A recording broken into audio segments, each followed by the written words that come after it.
Experts at this meeting in Abuja to mark the International Day Against Drug Abuse and Illicit Trafficking say, in order to curb this menace, the Nigerian government has to retrieve over 6 million arms in the hands of civilians.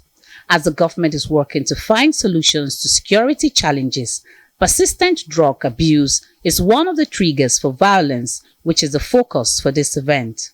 There is now a call for more border patrol and improvement in the welfare of security personnel. The goal of this year's campaign action is to raise awareness of the widespread killings, destruction of livelihood,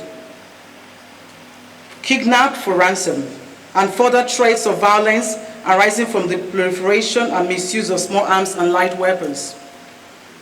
And for government, states, and parliament to fulfill their promise to promote a culture of peace by taking effective measures to prevent and eradicate gun violence and armed conflict in Nigeria, the Lake Chad Basin, Africa, and the world at large.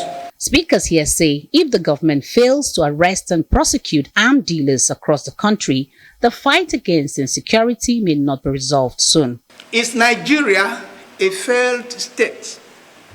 There have been arguments by some security experts that if the rate of insecurity ravaging our nation, violence, gun running is not contained, Nigeria could gradually descend towards becoming a failed state. Beacon of hope. There's, however, a beacon of hope. In a similar event, the World Peace Advocates also says the government is not doing enough to tackle the issues of drug abuse among youths. Nigerian youth, they have been bedeviled with the issue of drug and it's eating down our society. As an international organization, in fact, we are concerned about the growth of Nigerian youth so that they will have a better fresh air on how to develop themselves potentially and otherwise.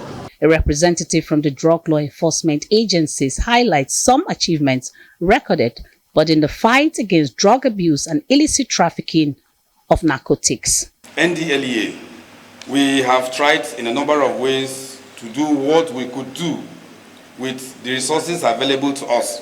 And I think you would all bear me witness here that recently the agency has risen to its responsibilities and a lot has been achieved.